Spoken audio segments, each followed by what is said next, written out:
Y'all know what time it is. It's a Brothers Got Next. Took a couple weeks off. I'm gonna get into that in a little bit. You was But busy traveling. I've been traveling. Yeah, man. Because obviously we opened up the NFL season, and then the people were probably like, "Yo, what's going on? We haven't seen them the following week." But they heard our message from our last pod, though. They're good. But they did. Yeah, but yeah. How you doing, man? I know. I recently just saw you, but how you doing? Yeah, you came to visit that West Coast, baby. I've been doing pretty good. Been busy. Life is lifing, but that's for all of us. Same. Yeah, week one was a very intriguing week. We're gonna dive into that. Definitely get into that. Yeah, I'm doing good. It was good seeing you this weekend after your Hawaii trip. How was Hawaii? Great, bro. Great. I know I say this all the time when I come back from a place, and you know me well. Like I'll be like, man, I want to move there. But this is one of the places, I'm not gonna lie, that I would consider moving there, like in retirement, if I could afford it. It's very expensive. We're obviously talking about Hawaii right now, and me and my wife went to Hawaii last week. It was our first time there, my second time. The first time I went was with family, so not to say I didn't have a good time, but this one was more, with the wife. It was good to experience her, going with, for the first time. Yeah, man, it's paradise out there, bro. I mean, literally beach, pool every day. Food was great. People were really nice. It's such a clean island. Like they keep everything so clean. Were you on Big Island? I was on Big Island. Yeah, Honolulu. We did. It's funny because we did an island tour, so I did pass where they used to play the Pro Bowl. They do like a swap meet thing down there now because obviously the Pro Bowl is not played there anymore. But I got to see Pearl Harbor. Saw the North Shore of the island where they all surf and everything. It's a beautiful island, man, and it's just kind of crazy how one part of the island, it gets only 15 feet of rain a year. And then the other part of the island rains kind of like, normal states, like how it rains, like the East Coast, you know what I mean? But, it's crazy, man. It's crazy. So we literally only got rain like one day, and it was like for like 10 seconds. I lie to you not. It was like literally 10 seconds. That's cool about Hawaii is like you can legit go there any time of the year. Yes, you can, bro. There's still some places that people go to a lot, like like Bali and certain countries, and like there's like rainy seasons there. You know what I mean? Right, right. Jamaica can get a little rainy more than people think. They have hurricane season. But Hawaii, I feel like year round is usually pretty safe. But man. Would you say there's anything that surprised you about Hawaii, or like whether it was the people, the food, any takeaways from like, oh wow, I didn't expect that, or everything was pretty much what you imagined? Yeah, so what I didn't expect, like I think I just touched on one of them, was like just the cleanliness of the island, right? Like how clean it is, and how the people, I kind of knew that from before, that they were really nice, welcoming. The one thing I think surprised me and my wife was, dude, there's like really no crime there. I'm not lying to you, dude. We watched the local news, like the top story was like they were having like a graffiti issue. I was like, graffiti? Yeah, and I was like, yeah, like that was like the top story. Like they don't have.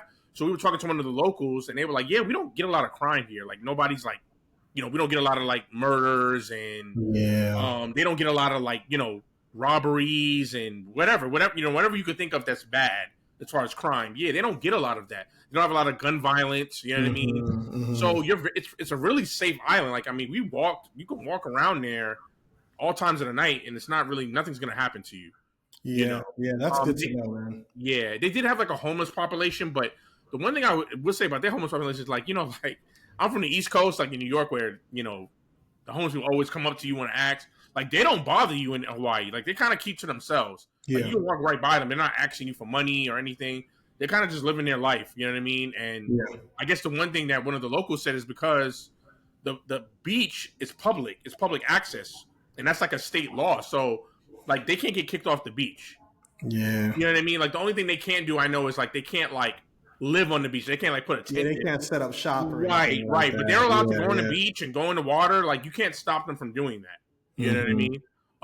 So that's good, man. I'm glad you had a good trip. Yeah, it was good for sure. Sure. But yeah, man, let's get into this football. Obviously, like I said, we've been going for a couple of weeks. Week one, I remember you texted me when I was actually in Hawaii when the Cowboys were playing Thursday. I watched it at 2:30 in the afternoon. That must have been great. I know, and you were like, I remember you texting me, man. This is the most wonderful time of the year. You know what I mean? It's like Christmas morning for us. Yeah. But man, let's get into it. Obviously, let's recap the last night's game, the Thursday night game. The Packers and the I'm sorry, I always have to remember I said Commanders, not Redskins. The Commanders. You just give me your thoughts on the game and what what did you see from each team? Kind of just give a little synopsis from each team, and what do you see each team kind of what direction they're going in?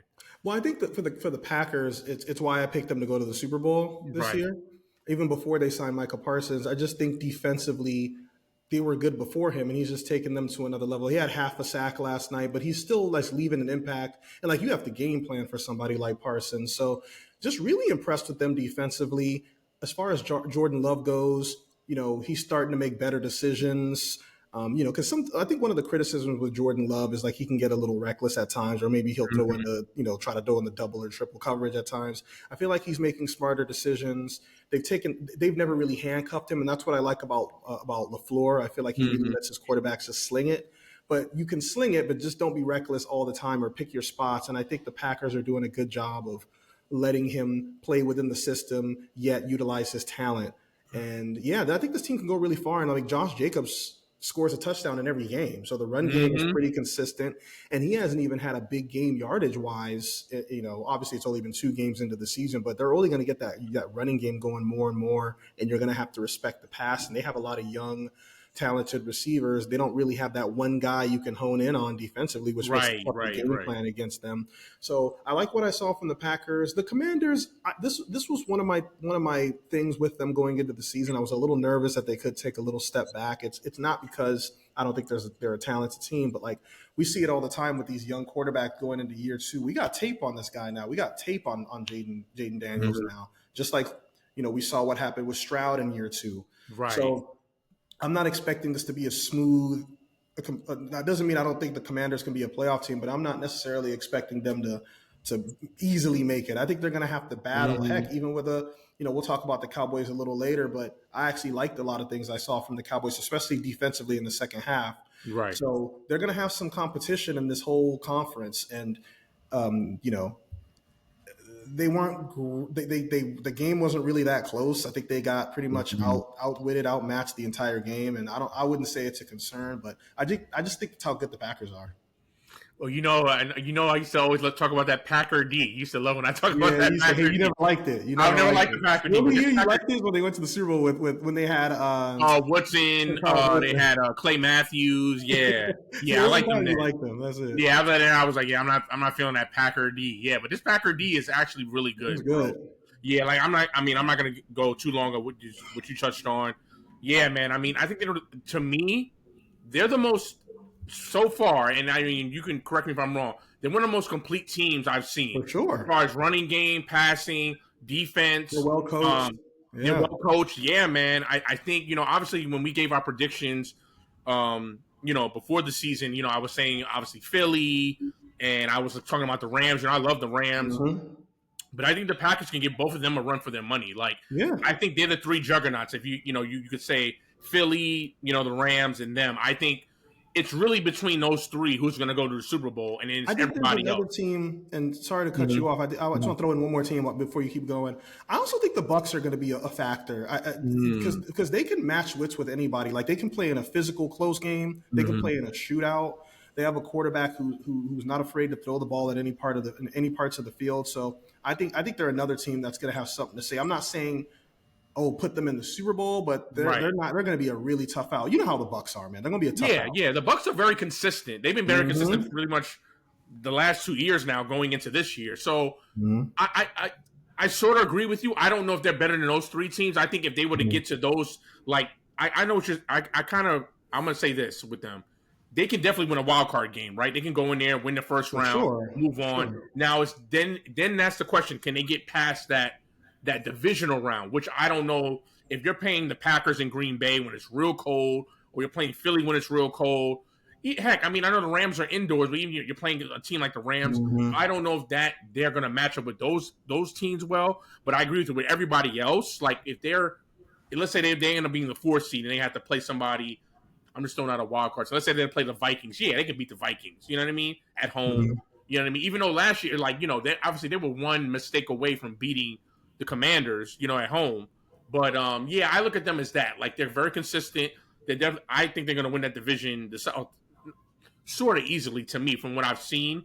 I agree with you. I think the Bucs are going to be right there with those other 3 teams. I just don't think they're better than those other 3 teams. That's all. Right. Yeah. But man, give us your biggest surprise of what you saw from week one. Just watching all the games. You can give me a team, a player, a coach, or just give me. You can even give me like an outcome of a game. Like, wow, I was surprised about that.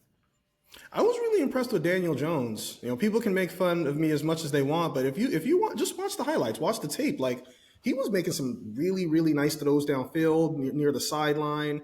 Really had command of that offense, and the offensive line really gave him some time to throw the ball. And of course, they got they're going to have a pretty good running game. But I'm impressed, man. I think being in Shane Steichen's system is really going to help utilize his talents because one thing, whether you love or hate Daniel Jones's play on the field, you can't doubt his athleticism. Like he's athletic, like he can run. He has a good arm, and who knows? Maybe this could be the year he kind of puts it together. So he was definitely one standout to me.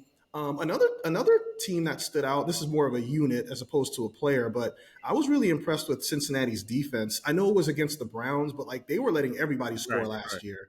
They were able to shut. They were able to do a great job stopping the run. The offense left a little to be desired, but we know their offense is going to be fine. Sometimes week one you come out a little rusty, but I would say that also stood out to me as well. And one more player I'll give you is J.J. McCarthy. I mean, for somebody to be playing in their first game in prime time on the road, especially with like people not really sure you should have been they're not really sure you should have been drafted as high as you were. For him to go in that spot in the second half on the road and put together a great second half performance, I was impressed. Like, is he going to be a dude that throws for 4,000 yards and 36 touchdowns? Probably not, but I feel like he's just a winner. He's just going to be, like a Joe Flacco type quarterback. He just wins. He's just going to know how to win. He'll just figure out how to win games. So those are the three people / unit I was impressed with. Yeah, I'm going to go more on a negative side. I was really surprised to see how bad Detroit's offense was. Now, I know, every year people lose coordinators, right? And all week I kept hearing like, well, they lost this coordinator, they lost Ben Johnson, they lost Aaron Glenn. Yeah, that's fine, but you still are that player in that team. Like, you should still be able to do certain things, right? Like, I get it. Like, the play calls are going to be different, and you have to run different plays than probably the last play caller. But you still should be executing at a high level because, as a player, we look at you like your body of work. Like, oh, yeah, that guy can play. You can put him in any system, and he can play. So I was just a little shocked of how bad they were against the Pack. Now, obviously, we just talked about the Packers' D, which is really good. I get that, but it's a division opponent. I still thought it'd be a little closer. Like, they weren't in the game at all. Like, it looked like a complete mismatch. Like, it did. And a lot of Packers were just really good. But yeah, they are, and it was a lot of dinking and dunking.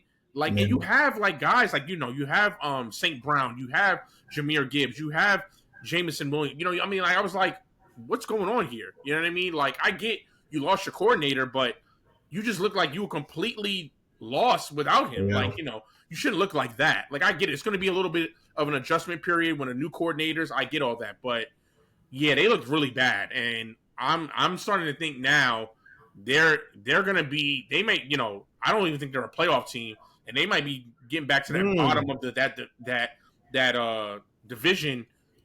Like they were a couple years ago. Even though it's just week one, sometimes this stuff. Yeah, but Kwab, I get it. It's week one, but it's certain things you even see in week one, right? Even like we're gonna I know you said you want to touch on the Cowboys, right? And even your team in a minute about week one and how they look, right? Even in a loss, you could kind of tell your team like, yeah, they lost, but they were pretty competitive. They were better than I thought they were, and this loss, like it'd be different. Okay, you lose to the Packers, you lost by a field. It was a close game. I get all that. Like, oh yeah, like Packers are at home. It's the week one, but they looked bad. I mean, they weren't in the game, bro. Like, they really weren't. I mean, they looked lost out there. I was watching it like, what is this? Like, so if I'm a Detroit fan, I'm concerned. You know what I mean? I'm definitely concerned because right now, if you're telling me after week one, you're not better than the Packers, you're not better than the Vikings.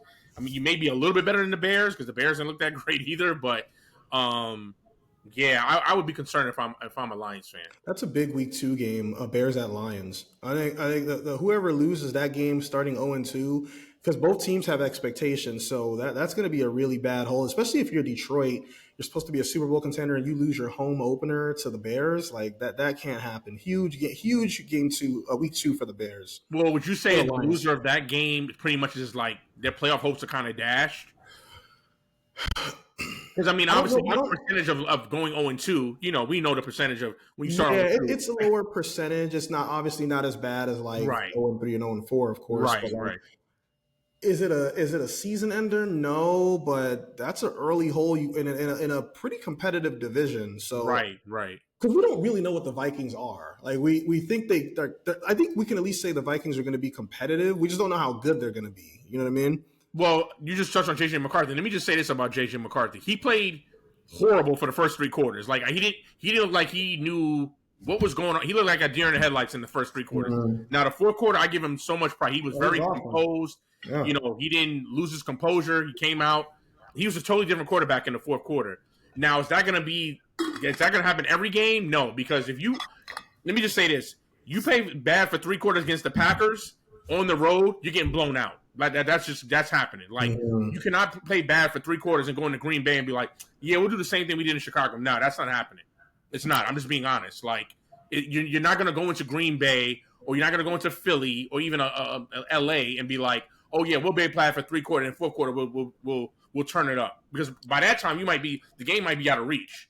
But like, for you, like for me, I'm like, I think people need to understand, or I don't get why people don't understand. Like, this is this kid's first game. Like, we expected him to ball out in the first half on the road. Like, if you look bad, I'm not going to say I'm expecting that, but like, I wasn't that surprised. I'm like, yeah, that's a tough spot to be in for your first ever career start. Like, for me, Caleb was more. I think I'd be more worried about Caleb than McCarthy, because Caleb has 16, 17 games under his belt. Oh yeah, I agree with you on Caleb. I'm just saying, like, okay, this is with me with quarterbacks, and maybe we're different, right? It's certain things you see in first starts, like, oh yeah, like they look good. Like, I'll give you an example, and I know maybe these are extreme examples.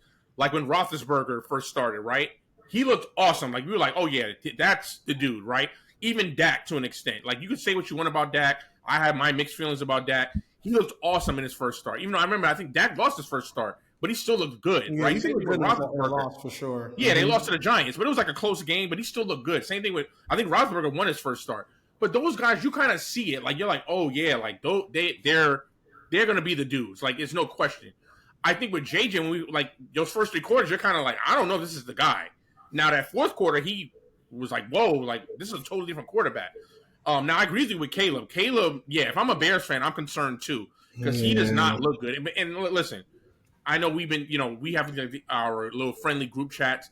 I've told you guys, with the group chats, like, look, I think he's kind of going to be a bust. I don't think he's going to be that good. I just saw it last year. I didn't see whatever, I mean, I know he was 20-6, I think last year, 20 touchdowns. Yeah, interception. Yeah, interceptions, which is not, terrible for your first year. For a rookie. Yeah, for a rookie.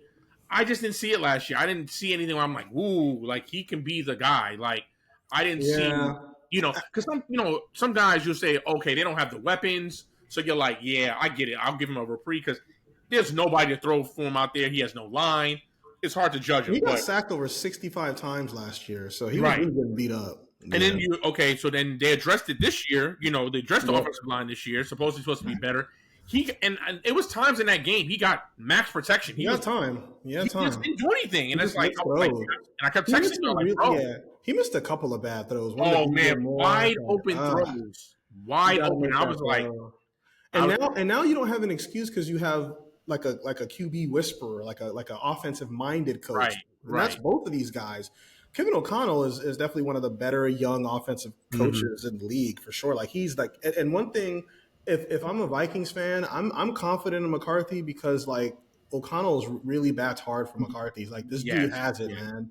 And clearly, you could see he's like, yeah, I'm telling you guys, like you just got to give it time. This guy is it. I'm like, so I trust him. Well, the Vikings too. Let's be honest. I mean, you're talking about a top 3, top 5 defense. Also, that definitely helps. I mean, a lot of people think they're the best defense in the league, and I if somebody was to say that. I mean, you can argue it, but that's fine to say because that definitely helps. So you have a rookie quarterback, and you have a top 3 defense. That's definitely going to help as well. So the Vikings I think will be fine. I mean, I know, like I said, JJ wasn't good for the first 3, but that fourth quarter, he was, he did his thing. So yeah. So man, week 1, what were your feelings about your Steelers? There's a couple of thoughts. I think that game went exactly how I thought it would go in a multiple, in multiple ways. Meaning, like, I think the over under that game was one of the lower ones in the league last week. I think it was 38 and a half. I mean, both of those teams, that was a shootout. Yeah. Nobody expected Jets Steelers to be a shootout. And I'm gonna kind of look at the negatives first, and I'll get into the positives. But like, yes, I'm sure hopefully Justin Fields is the Jets guy, because we know the Jets have been looking for a quarterback forever. Mm-hmm. So I saw a lot of great things out of Fields. He really, he really took command of the offense. He looked through his reads, because I think one of the criticisms with Fields over the years is it's just a one read, throw the ball, or just run.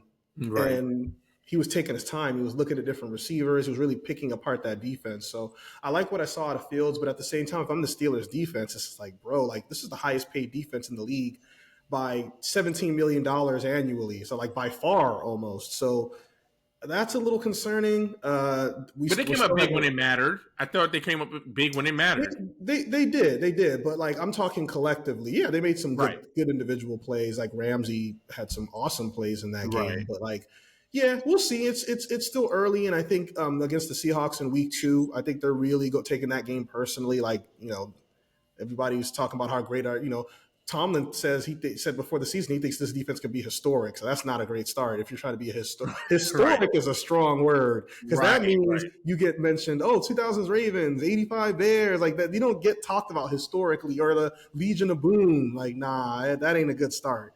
So, as far as what I liked, I mean, it's kind of obvious. Rodgers was great. He wasn't asked to throw the ball downfield a ton, which I'm okay with. I mean, I think the Arthur Smith's offense is based off of a lot of play action and a lot of quick passing, and he was able to do both of those really well. In fact, 3 of his 4 touchdowns came off of play action. So I think this is the perfect quarterback for an Arthur Smith system. We saw kind of how he rejuvenated Ryan Tannehill's career after Miami. I think we're going to see a lot of that here, but Rodgers still has a nice crisp ball. I was going to get to that. Yeah, he still moves around. Now he's more of a statue, but he still throws well on the run, which is a good thing. Obviously, the Steelers got to get their running game going a little bit more. But yeah, I love what I saw out of Rodgers, and the team. The team really seemed to be hyped based off of how he was playing. They were really motivated by how he was going. So I mean, the sky's the limit for this team if Rodgers can play like that. Yeah, I was really impressed by Rodgers, man. Just the preciseness, like you said, the accuracy. He looked like the old school Rodgers when he threw the ball. That fling of the wrist. I was like, whoa. I was like, if he does that all season, they can be right up there with the contender. There'll be a problem. Yeah. Now, I agree with you. It was a little surprising with the D giving up 32 points, especially to the Jets. Like, the Jets offense it's cool, but it shouldn't be. They ain't no high-powered offense. Yeah, it's like, it shouldn't be. Yeah, like, I mean, they cool, but it's like, nah, you can't be giving up 32 to the Jets. Yeah. So I was a little surprised at that, but yeah, I was really impressed with Rodgers, especially being in the first game with a new team, a new system on the road. Yeah, he looked very comfortable. He looked very just like he had been there for years. You know what I mean? And he took some hits. Now, you don't want him to take hits all season. He took a couple of hits, and like, it's good to kind of see that he was like, oh, he's kind of slow to get up already. Like, he took his shot, he got right back up, which is good, but you can't have that happening all year. Oh, of course. Yeah. I mean, you got to protect him. Yeah. Cause that's key. You got to protect him. Yeah, but, sure. Like, I guess watching that game and even going back and watching the highlights, I just kept saying to myself, like, yeah, if he can play like that for the most part consistently, you guys should be competitive in every game. You know what I mean? Oh, yeah, for sure. And, you have somebody that can, offensively can keep you in it. You know what I mean? If he plays like that, you guys are right there with all the top AFC teams. Like I said, obviously, I think the defense will be fine.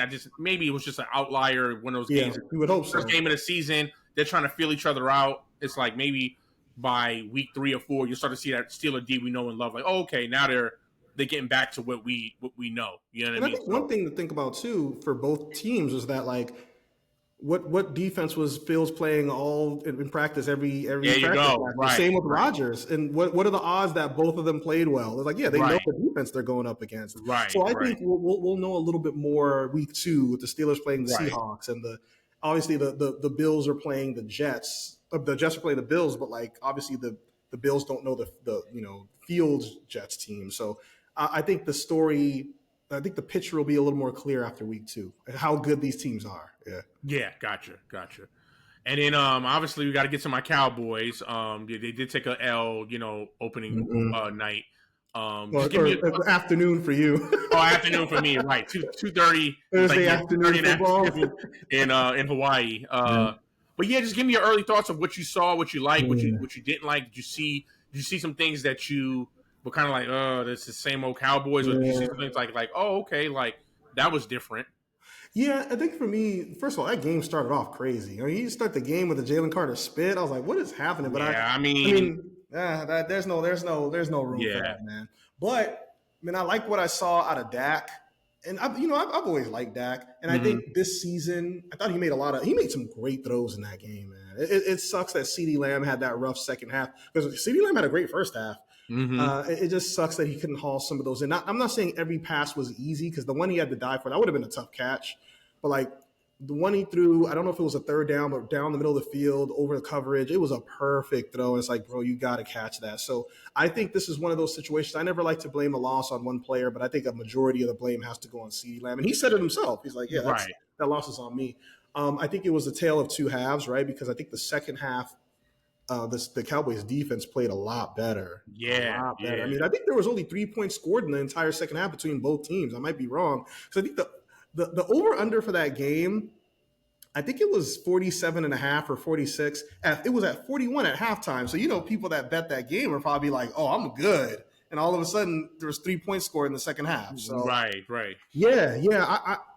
My opinion hasn't changed about the Cowboys. Did I think they were a playoff team going into the season? No, but I think they're a competitive team. I think they're going to give a lot of teams a lot of issues, especially once you get Pickens going a little bit more. The run game, I think Javonte Williams is a nice surprise. Yeah, I think he's going to have a big game against the Giants. I think the Giants are a mess. So, right. I like what I saw. And just real quick on the Philly side, they're still physical. Their defense gave up a lot of big plays. I don't know if that's a concern or if it's just the Cowboys are just pretty good. Well, Jalen Carter was out. I mean, you could arguably say that's the best defensive player to be. Yeah, arguably. He brought it on himself, obviously, but that's a huge loss. Yeah, but my takeaway from that game was actually, I had more takeaways about the Cowboys, because the Eagles are the Eagles. Like, you guys shut down. Right. You guys did a really good job against Saquon. He had a couple nice plays, but like he never went crazy, Right. So I don't know. If I'm a Cowboy fan, I know there's a lot of pessimism this year, and I get it, but I saw some good things. Yeah, the one thing I will point out, and I'll start with the positive. I know I always pretty much start with the negative with the Cowboys. The Hawaii's changed you. Yeah. No, I'll start with the positive.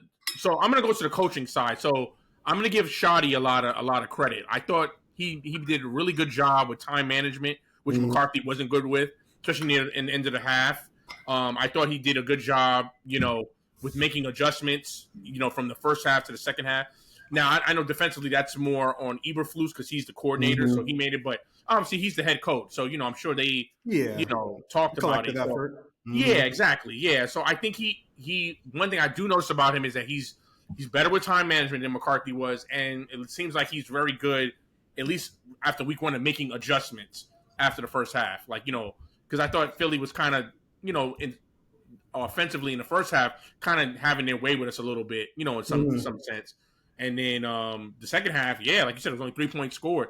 And I was really impressed with the defense, how they came out in the second half. Like, they showed me something, because I'm still a big, believer and mad that, we traded away Parsons. I know some people are like, well, we got 2 first-round picks and the future and blah, blah, like, no, but right now, I don't think we're going to be good. You don't think it was great for the current, like, no, because look what he's doing in Green Bay. Like, he's making a difference. Like, I still think he would have did that in Dallas with this defense. So, yes, as the Dallas defense could still be, good. Yeah, they still, because what they showed me in the second half, even, what's the name? The guy they traded for, is it Clark?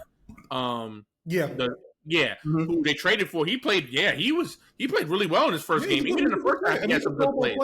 So, and I was impressed with even guys like Marshawn Nealon, who was hurt last year. He was a rookie last year. He got hurt, but he played well.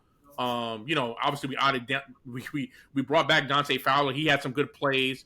He led the Commanders in sacks last year. So this defense has the potential to be pretty good. It's a lot of obviously new people, new faces. The only really consistency or the same people they have is in the secondary with Bland and Diggs and I know Bland's Lee dealing with Hooker. that injury too. Yeah, that's a big injury with Deron Bland now. You know what I mean? Because now Diggs is kind of the guy again, and he's still just kind of coming back from his injury. So that's going to be interesting to see how that holds up. I mean, the Giants, it shouldn't be too much of them. I mean, they do have Malik Neighbors though. You know what I mean? Who can go off? So they just have to, there's a lot of issues with that. Yeah, I know the Giants have other issues. But I'm just talking about as far as like that impact of Bland not being there. Yeah.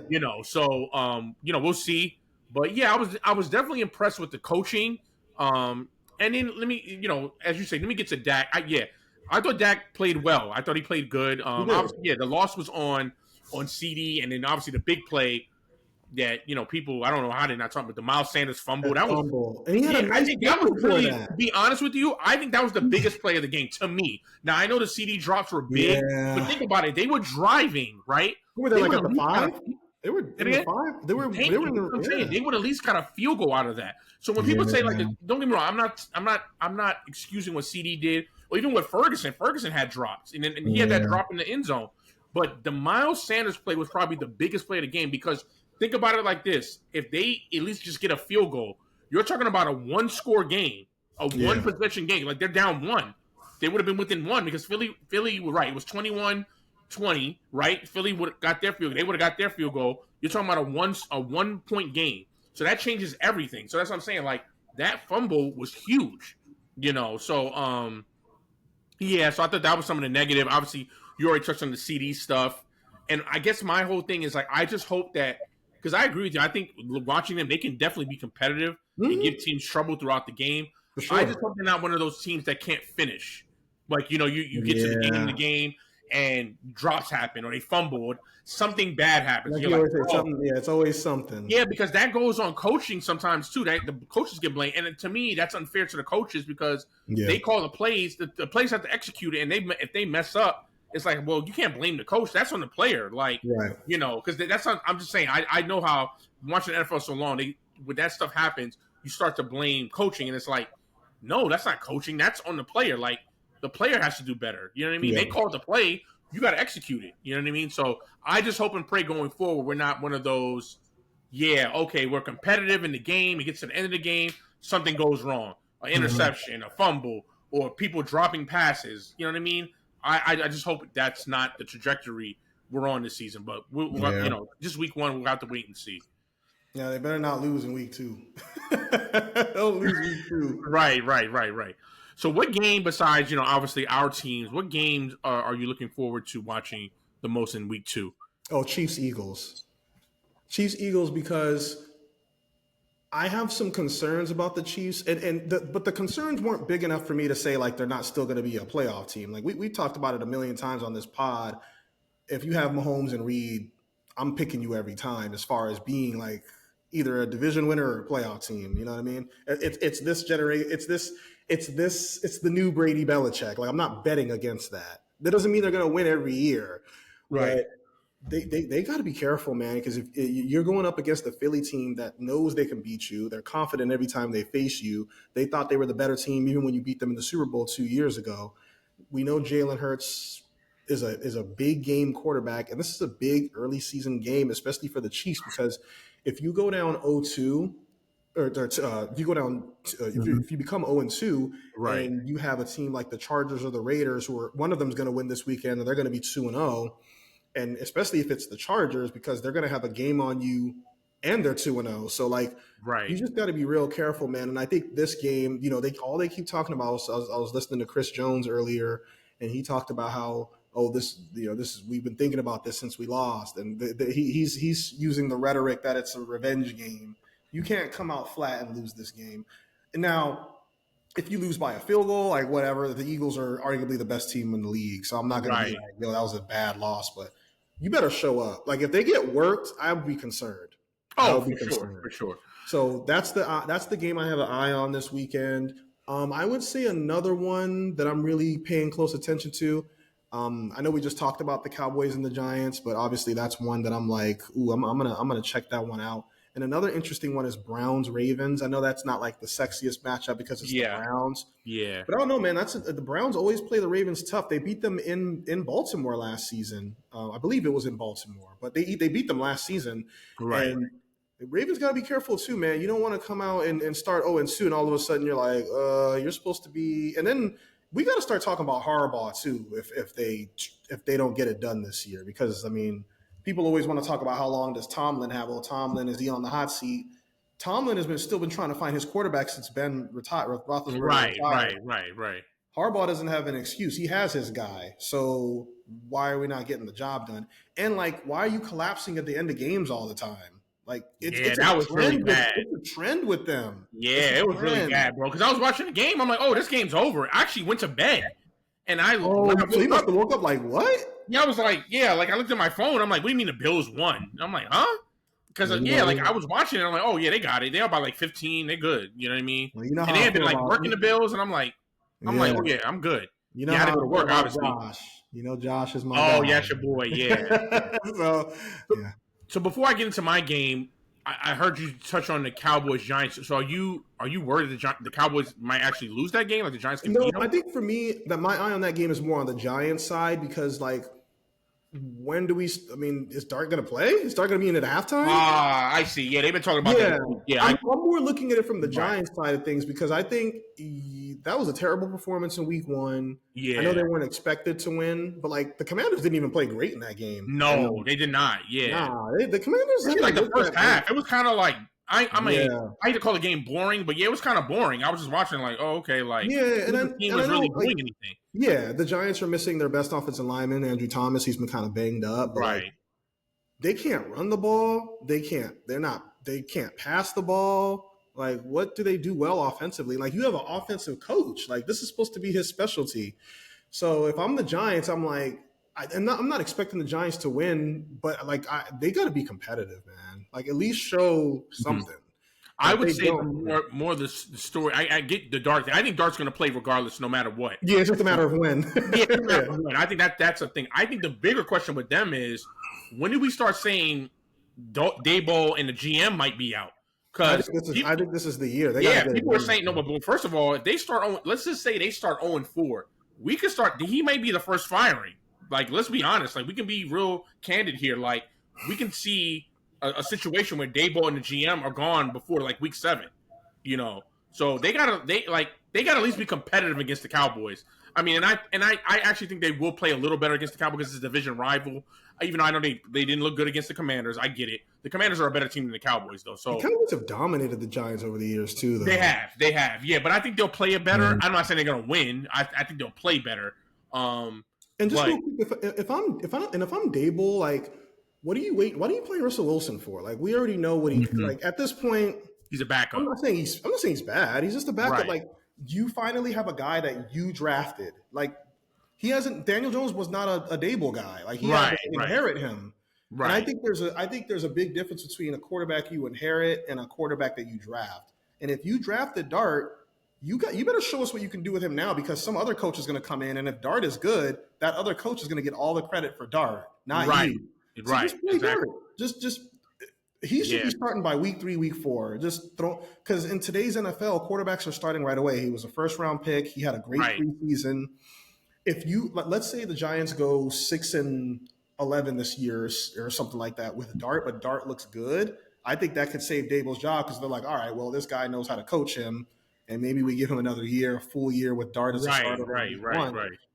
I think they're wasting time. I think you just got to go to Dart ASAP. Or like you said, he might be out middle. He might get fired middle of the season. You can't keep starting. Yeah, because that's what I'm more. The headline is, I get what you're saying about, okay, when's Dart going to play? I think that's inevitable. He's going to play at some point, and I agree with him. Probably should play by week 3 or week 4. Yeah. But I think the bigger question is, if things go way off the hinges, which right now it looks like it's going to, is Daboll and the GM going to survive even to week 7? You know what I mean? Yeah. Like, we're talking about close to half of the season. Yeah, I don't know. You know what I mean? So that's the bigger question. But anyway, getting back to the game that I'm looking forward to.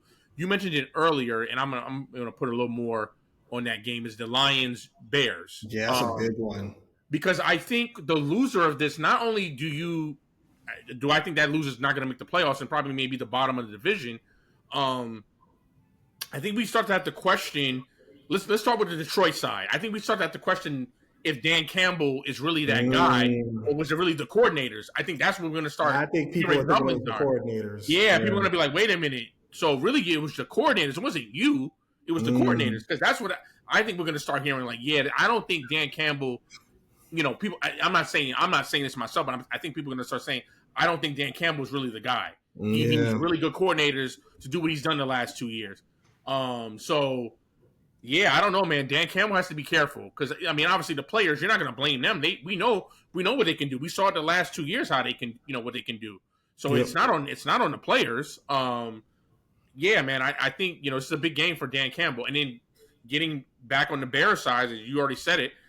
Yeah, man. I mean, we're gonna have to start saying at the countdown with Caleb, like, what are we doing here? Because you just got a brand new coach. Yeah. You can't blame Ben Johnson, because, like you just said earlier, you went from a defensive coach to an offensive coach, and you can't get it done with either one. So what are we doing here? But I think Caleb's going to be the guy all year, because they're going to give Ben Johnson. I would think Ben Johnson wants. Yeah, it's first year. Yeah, well, yeah. I'm saying, even though it's Caleb's second year, I don't think we will see him get like benched at any point this year. I think they're going to try to make it work as much as they can, but year 3 is a mystery. Who knows? They might be like, yeah, this ain't the dude. So right, because then you have to start saying to yourself as a Bears fan, okay, are we drafting a quarterback next year? And remember, you gave up a lot to get him. You know what I mean? Like, I mean, remember, like, it was a trade that happened before he came in, but still, you got him. So it's like, damn, like, and it just feels like the Bears can never get the quarterback right. I mean, we're going back to 85. You know what I mean? But they can get it right. Yeah, they can't. They just can't get it right, and I don't get it. You know what I mean? But it's like, yeah, I just feel like this is a big game for Caleb and Dan Campbell, and whoever loses this game, we're gonna start the question. The questions are gonna start like, yeah, is this the guy? Either way, you know what I mean? Yeah. So, and I think one thing about the Bears too is they really like their backup quarterback as well. So yeah, I can imagine. Yeah, Ben Johnson was talking about him in the preseason. They really like him, and they gave him a new deal. I don't know, man. Because Bears fans have been frustrated for so long. Their patience is thin. So, like, if it's week 7 and week 8 and Caleb just does not look good, I think we may start to hear like, "Yo, just put Tyson in," which is like, wow, that would suck. But yeah. Hey, man, we've seen number 1 be bust before, and we're gonna see it forever. Right? So, yeah, we're gonna see it again. Yeah. But I'm not giving up on Caleb yet. I'm not yet. We'll see. Like I think I said, that this is a big game for him, and then like on the other side for Dan Campbell, because the loser of this game, it's gonna be a tough week. It's gonna be a lot of questions. 0-2 and they lose at home. That can't happen, man. It's gonna be a lot of questions. Yeah. All right, man. But we're gonna get off the NFL. Obviously, it's a big fight this weekend. Tomorrow, people call it the fight of the decade. I'm looking forward to it, man. I can't wait. I cannot wait. I'll be watching on my big screen in the basement. Yeah. Terence Crawford versus Canelo Alvarez. You're talking about, pound for pound, the 2 probably best fighters in the game right now. And they have been for a while. Let's be honest, like the last probably 5 years, they've been the 2 best fighters. Yeah, I think so. I never thought, to be honest with you, before the fight happened, I never thought this would happen. I thought it was, it was always talked about, and people the dream matchup. I just thought with the weight classes it wouldn't be able to happen, but I ain't gonna lie, I'm excited. I'm glad it's happening. I'm gonna start with you, man. Who you got? How many rounds and why? Give me your assessment of what how you think the fight's gonna go.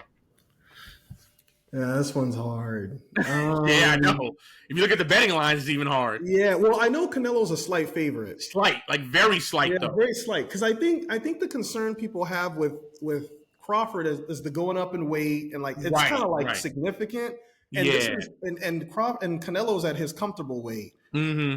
Canelo has the power. Canelo has the chin. Canelo has the jab, which is, I mean, he's known for his jab and his power. So like, I understand people are always.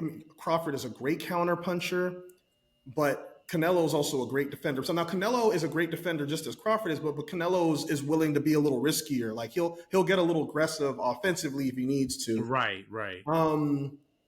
But there's 2 things that are absolutely true about this fight. We've seen Canelo lose. We've never seen Crawford lose. And as Mayweather always used to say, there's no blueprint to beating me because it's never been done. I'm gonna go Crawford. I think Crawford outpoints him. I think he outpoints him. I think he wins the punch count. I think he gets a little bit more aggressive than people might think. Because and now people are saying that's dangerous though, because you don't want to get too aggressive with Canelo because he has the power. But I don't believe Crawford's ever even touched the canvas. So I don't think he's going to be afraid to make it more of an offensive fight. And I just think he's going to outpoint him slightly. I'm going to say a split decision goes to Crawford, but I'm not confident. You know what? Let me start about it before we get into the fight. You know why, man? You know, this is why you my boy, because you got to give me a little problem. Remember, for years, you and Questy, I kept telling you about Terence Crawford. Y'all were not trying to hear me at first. I was like, yo, this dude Terence Crawford is nice, when nobody was really talking about him. Then that Spence fight, I know that changed your mind. You were like, whoa, this dude is nice, is the truth. I've been telling y'all for years about Crawford. Like, I was like, dude, this man is the closest thing we've seen to Mayweather. I'm not saying he's better, and I'm not saying legacy-wise he may be better, but he's the closest thing we've seen. I'm going to be honest with you, bro. This is going to be the Mayweather-Canelo fight 2.0. I don't even think it's that close. I think you're going to see a master class of Crawford just boom, boom, boom. And then I know, see, the thing is, like you said, you said, Canelo's lost before. We know how to beat him. We've seen the blueprint, how to beat Canelo and how to frustrate him. He does not do good with fighters that are quicker than him. That's one. Let me just give you that point. If the fighter is quicker, as far as quicker, he does not do well. Second point, he does not do well with counterpunchers. Now, Triple G, well, a lot of people thought the first fight, Triple G won that. I think he won. Yeah. Right. The second fight, Canelo got that. I give him props. You know, he made the adjustments, but Canelo does not do well with counterpunchers. He does not do well with quickness and counterpunchers.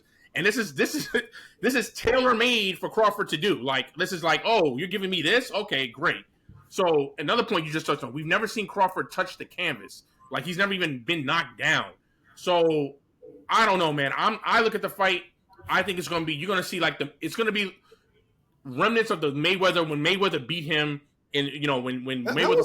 That was dominance though. You think? Dog, I'm telling, this is how much confidence I have in Crawford. That Errol Spence fight, people were all shocked. Oh my God. Like, I didn't know this about him. No, he was also a favorite to win that fight. I don't want to slightly though. People still remember, people still thought Errol Spence had a chance. Like, he can still beat him. No. He dominated Errol Spence. And Errol Spence is good. I'm not taking anything away from him. Errol Spence before that was pretty dominant himself. But I'm telling you, dog, Crawford's on another level. And I've always liked Canelo, but I've always said about Canelo, I've always thought he was a little overrated. Like, he's a great fighter, but I know he's been held at a high pedestal for 10 years now. And I'm like, he's good, but he's not Mayweather good, and I don't think he's Crawford good. I think you're going to see a master class on Saturday. I think you're going to see somebody come out and really show, like, yo, I'm the best fighter since Mayweather. Like, straight up. I think it's going to disagree with you on two things you said. Well, I don't think it's going to be a lopsided fight. I don't see that. In fact, if anything, because of the how much Crawford is coming up, is that going to affect his speed? Because we've seen that before too. We've seen guys move up in weight and they lose a little bit of their quickness. And Crawford can't afford to lose quickness because that's his main advantage in this fight. Mm-hmm. And you also said that Canelo doesn't do great against counterpunchers and guys that are quicker than him. He hasn't. I wouldn't, but we've still never really seen. There are guys that have obviously beaten him, but we've never. What I'm saying is, he's still going to find ways to be effective, even if you have advantages over him. Like, we've never seen Canelo necessarily get dominated. Like, even except Mayweather. Oh, except for Mayweather, yes. Right. Which was, and I don't know, man. That Dimitri was it Bivol? He kind of did Canelo in that fight. Like, he lost. Like, people need to go back and watch that fight. And that was Canelo's weight. That, like you said, his comfortable weight. Bivol kind of gave it to him because remember, Bevel's a good counterpuncher. That's what I keep telling y'all. Like, he had issues with Bivol because Bivol, every time he threw, Bivol hit him back. And then sometimes in some exchanges, when Bivol counterpunched him, it stunned Canelo where he was able to get off his offense. And that's what I think Crawford's going to do. I think Crawford's thing is like, okay, I'm going to let you come and punch me. You know, I know you have power, but if you miss, I'm getting you. I'm tagging you. Because you're not quicker than me. Bivol won a unanimous decision, too. Thank you. That's what I'm saying. And I agree with you. I'm not saying that Canelo's going to get knocked out, just like in the Mayweather. He didn't get knocked out. I don't see But I can see him getting dominated. I can see him getting outpointed pretty, badly. Like, yeah, bro. Like, this fighter's quicker than you and he's a better counterpuncher than you. The two things you have issues with. But one thing people forget about this fight, and correct me if I'm wrong, I think Crawford's actually older than Canelo. Canelo has so many fights already under his belt. They're like, we forget that he's still the younger fighter. Yeah, because I think Crawford's almost 40, right? I think he's like 38. I'm about to look it up right now. Let's see. Yeah, and Canelo's what, 35 or something like that? Yeah, 36 or something like that. No, he's not that much. It's not that much of a younger age. I mean, when you say younger, I think of like early 30s, the guys in his late 30s. Yeah, no, I'm not saying that. I'm just saying, like, for some reason when I look at this fight and I look at like the amount of fights that Canelo has over Crawford, I tend to think like, oh yeah, like Canelo's older, but yeah. So Crawford's 37. I think Canelo might be like 35. So you're right. It's not a huge difference. I don't think it'll make a big deal in the fight. But. No, I don't think age. I agree with you as far as the weight. That we'll have to see how that works, because the one thing I will say is when Canelo fought Mayweather, man, that was at a catch weight. They didn't have a weight; it was a catch weight. And from what I've heard, it was more favored for Mayweather than it was for Canelo. Obviously, because Mayweather's the bigger fighter, and I can understand that. And Canelo's 35. I know my brother Kwesi, who's been on this pod quite a few times, huge boxing guy. Like that's his thing, and he likes Canelo. He's like, yeah, I think Canelo's gonna. I'm not really. He doesn't even really seem that concerned. I'm like, wow, really? He's like, yeah, I just think it's gonna be a lot for Crawford to come up. Now, if Crawford wins this fight, this is a legacy fight, right? Because if he wins this fight, then we got to start talking about where does he rank? I mean, you can talk about where he ranks now historically, but I think you got to start having like top 10 arguments. You have to. Oh yeah. Now Canelo, I'm opposite of Kwesi. I'm opposite. I'm the other side of this thing. I think Crawford's gonna do what maybe not as like it's flashy or it's like how good it looked, how Mayweather dominated him, but it's gonna be close to that where you're like, yeah, this is looking like 2.0. I think Canelo has more to lose here, because if you lose to a guy that's coming up in weight and you're the slight favorite and you lose, right? Now Crawford, even if Crawford loses, I don't think people are going to be like, oh, that's not a bad loss at all. Like, right? Like, unless he gets like knocked out, I don't think that's going to happen. If he loses like a split decision or majority decision, you're like, oh, okay. I don't think that's bad. Yeah. The only way it would look bad on either way is if one of them gets like knocked out, especially if it's an early knockout, which I don't see that. But if one of them loses a decision, I think it's fine either way. But if Crawford, I mean, if I'm him, I don't know if this is going to be a multi-fight thing. We'll see how it goes. But like, if I'm Crawford, I might say peace after this fight. Like, what else? I'm glad you brought it up. He already said that. So he said this is the only fight he ever wanted. So he said if he's to win the fight, he's done. So that means he's going all out. Like, this is yeah. Oh, that's what I'm saying, bro. The way he's sounding, because even like in the Spence fight, he was very like melancholy. I think he wanted. I think people hadn't seen him on that big stage yet, so he was trying to be very like modest and humble. This one, he sounds like, yeah, man, this is it. This is the fight I wanted. Like, if I win this, I'm out. So yeah, I just feel like he's gonna put on a show that we're gonna be like, whoa, like you said, we're gonna have to start having top 10 arguments. Like this is a massive fight, man. I'm excited. Yeah. This reminds me of like our college days, like when we used to have big fights and living in Vegas. Like I remember when me and you went to the MGM Convention Center to watch Mayweather De La Hoya. Like this is one of them big fights, man. I agree. Well, I can't wait. And it's on Netflix. Shout out to Netflix, man. I know, right? Because most people in the country, most people I know have Netflix, so it's like I think I'm going to say 90% of U.S. households have Netflix. right, but yeah, no, I was definitely happy with it. I mean, I would have bought the pay-per-view anyway, but that was going to get because that's just too big of a fight. But yeah, just shout out to Netflix for definitely kind of coming through with this one, because this is. And I'm excited next podcast next week for us to talk about the fight and see how it goes. I can't wait. I hope it's not like a draw, like because I feel like that could happen too. Oh, drama. It's like, man. You know what that is. They're like, more money? Yeah, we gonna. It's like, no, you know what? I'm gonna say it right here on the pod. If it's close, they gonna call it a draw because they want this. Yeah. Because they know they can make that off of 2. You know what I mean? Yep. If it's close, they're gonna be like, they're gonna tell the judges, hey, draw. And then more money. Yeah, I get that. I'm being real. People don't make that. How come people never predict draws? You know what? That's my prediction. It's gonna be a draw.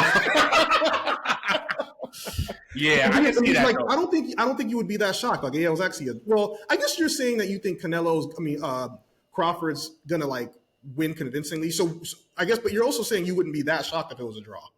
No, I wouldn't, because if it's close, if you're saying like, let's say we're texting each other, we're like, ooh, I think Blake, we're going like round for round, and it's like maybe every other round, we're like, oh, I think Crawford got that one, I think Canelo got that one. Yeah, if it starts getting to where it's like, 5, you maybe 7-5, or you know what I mean, around there, you're like, oh, they may call it a draw, because bro, it's this, they know. Like, let's not get it twisted. I listen. I used to cover boxing when I was in Vegas. Yeah, I know how it is behind the scenes, how it works. Like, it's about this, bro. If it's close to see a 2, yeah, and Netflix do it again, yeah. Especially if they get the numbers, bro. They doing it again. It's just simple. Yeah. But obviously, right, like you said, if it's more of a lopsided thing, either way, then obviously, yeah, you got to give it to whoever. Right. Which I think Crawford's gonna win. I'm like Questy. I'm not really worried about Canelo. I just think Crawford's going to outpoint him. You're going to see a lot of good counter punching. He's going to be quicker. Canelo's going to get a little frustrated, try to maybe do too much or try to come in, and it's going to be too late. It's like, all right, Crawford got this. Like, you know what I mean? And he'll win, like you said, he'll win by decision. Yeah, but I don't think anybody's going to get knocked out. Yeah. No knockouts. No, I don't even think it's going to be knocked down by anybody. No, I don't think so. Because even though I agree with you with Canelo, like he does have a great chin, but Crawford also has a good chin, because I've watched a lot of Crawford fights. He has a good chin. I've seen him get hit really good, and it's not like I'm like, ooh, he looked like he's going down. It's just more like he took it like, all right, like let's keep going. You know what I mean? Yeah. Although I will say Crawford, I'm forgetting the guy he fought in his last fight, but he wasn't super sharp. Like he wasn't. He wasn't. Yeah, I think you could finally like, oh, okay, maybe there's some holes there. He still won the fight, but like, right. I'm wondering how much of that fight the Canelo's camp is. Well, clearly they did, because they're going to study film, but like, right. Yeah, we'll see. We'll see. Canelo's had some downers too. Now it wasn't this last fight before the fight, this fight, but he's had some questionable fight. Remember, like when he fought that guy in Mexico who we never heard of, and it wasn't like he didn't look good. It was like, well, this is like a no-name dude. How did you not work? I think he won like by a split decision. So. Yeah, I mean, Canelo's had those fights too. You're kind of like, I don't know, man. Like, is he still got it? You know what I mean? Like, he's won the fight, like you said. But I've seen Canelo fights where I'm just like, yeah, you didn't look that great. Like, They both have great records. Canelo is 63-2. Wow. Yeah, he's only lost to Bevel, right, and Mayweather. That's and 2 draws. Yeah, and 2 draws, right? Because one was Triple G. Who was the other draw to? Oh, that's a good question. I know he had a draw with Triple G. Who was the other draw to? Oh, so Triple G draw, and then he had a draw early in his career when he was 4-0. Okay. Yeah, gotcha. Jorge Juarez. I've never heard of him. He doesn't even have a clickable link on IG. I'm sorry, on Wikipedia. On Wikipedia, yeah. Does Crawford have any draws? No, Crawford's 41-0. Wow. Yeah. So yeah, it's man. Gonna be awesome. I can't wait. I can't wait, bro. Yeah, like I said, I can't wait for us to come back next week to talk about it. But no matter what happens, because somebody's gonna be wrong, and somebody may be right. Or we might be both wrong. Where we're like, oh yeah, or we might be like, I think it's gonna be a draw. Right? Well, we were right. It was a draw. It's gonna be a 2. More money. You know what I mean? So yeah, but yeah, man, I'll do it for another episode of Brothers Got Next. We'll be back next week. We'll do it again. Peace. Peace.